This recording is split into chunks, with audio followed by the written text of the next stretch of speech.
Здравейте хора и добре дошли в нашия нов влог. Днес отиваме към Сърница и ще бъдем на къмпинг за 5 дни. Да, ще спим на палатка. Този път не сме само двамата, по-голяма група сме. Вече тръгнахме от Пловдив и пътуваме. Купихме си палатка от Декатлон, която е 4-местна. Отпред има преддверие с едно, вътре си има малко като коридорче и място за спане. Избрахме по-голяма, не да отворим ципа и директно да влезем.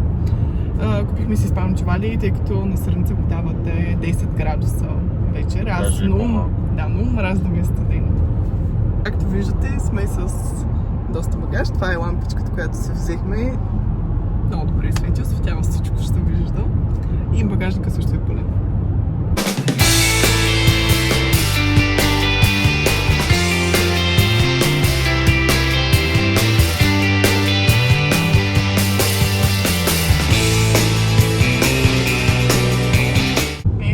Влезахме в Сърница.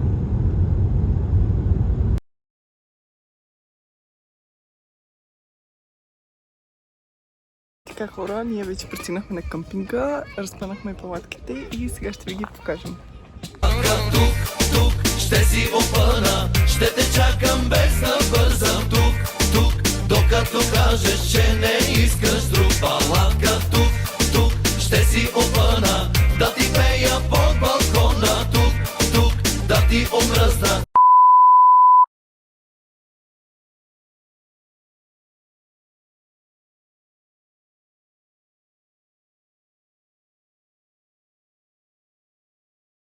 Тук баща ми лови риба.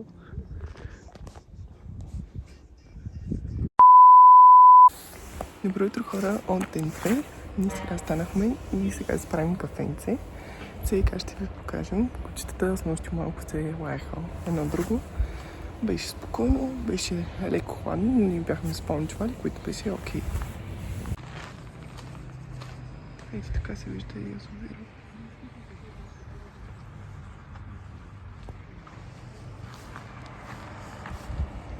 А това е нашата палатка тук. Ето я и пиленцето от Тарт, което дойде с нощи. Нещо да кажеш? Добро утро! Хареса ли ти палатката? Ти всички палатки тук са еднакви, да ти кажа. Ето е компанията. This is my family. Ето я и закуската. Мисля, че е най-добрата.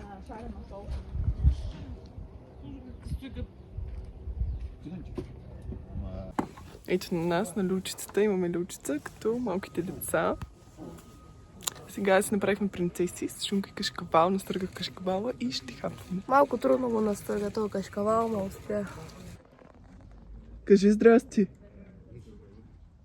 Как е принцеската? Принцесата е много хубава, ма иска да ме изядат. Добро утро хора, ден 3. Закусихме вкусни микички, бяха топ. И сега тръгнахме към една екопътека около на Сърница, която почнахме от тук, но нямаше табела, тъй като мислихме, че има кратък маршрут. И сега вървим към табелата. И предстои да разберете откъде ще минем. Само нещо да кажеш? Нещо, слушаме мъжи. Да. Ага.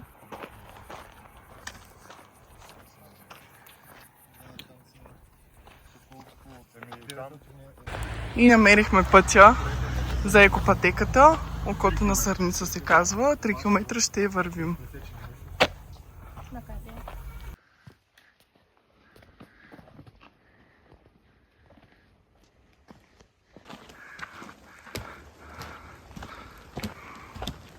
И заваля. Остава ни още 500 метра от екопътеката. Вече вървим по път. Не е такова на горнище и 20% наклон. Остават ни 200 метра до терасата с гледката и само как вали. След 3 км преход, след тук. 100 метра. Дали надолу или надолу? Ние дойдохме оттам долу. Много ни беше страх да не видим мечки, видяхме едни-две баби и така се успокоих, тъй като бяхме в гората, нито един човек не видяхме. Някакво яке беше разфърчосано на земята. Аз още повече му хвана шубето и като ги видяхме, се успокоих. Но той е лудия къде отива? Здравейте.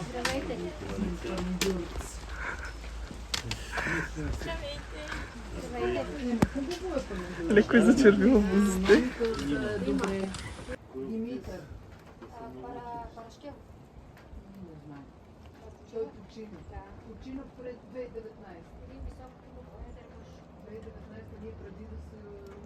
Вече тръгнахме обратно, защото почва да гърми, но пътеката се заслужава, беше много яко.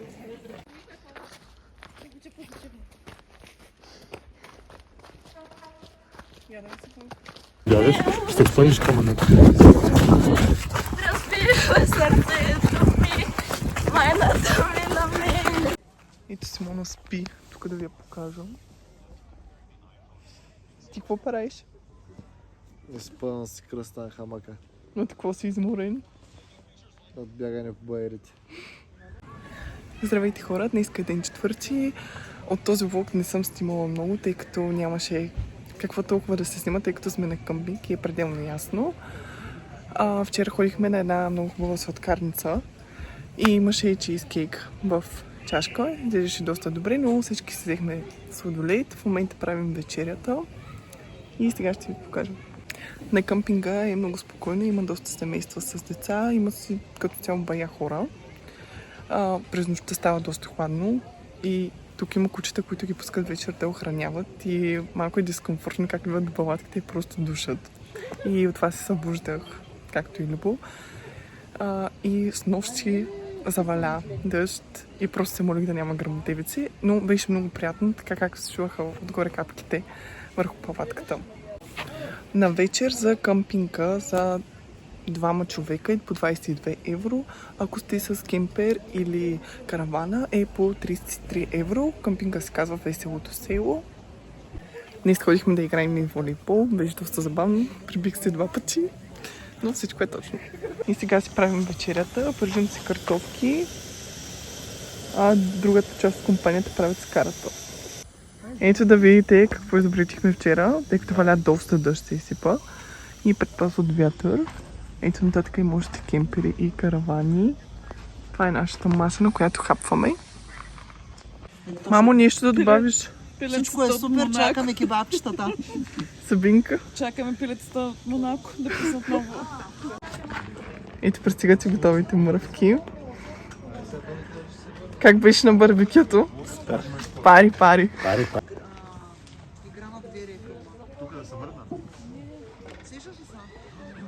След малко ще вечеряме.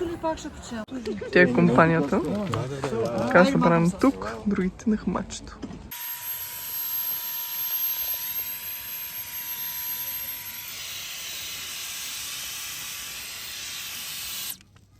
Инженер Желев.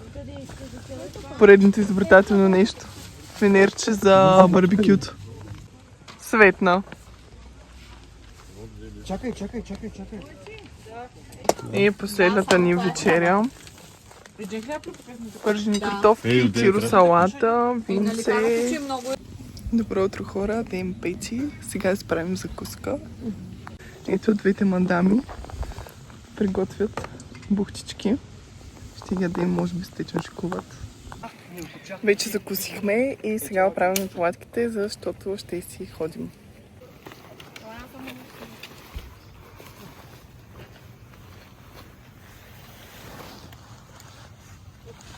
Ето това там са ни баните и тоалетните. Като има по 5 бани, 5 тоалетни, отделно си има мивки, където да се мият чиниите и отделно си има 5 перални, които се доплащат. И това е много добре, тъй като има условия в къмпинга. Вече натварихме багажа и току-що тръгнахме. Сега отиваме право към Пловдив.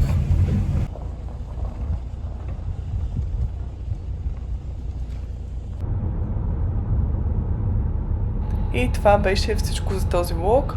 Ако ви е харесало, може да оставите по един лайк.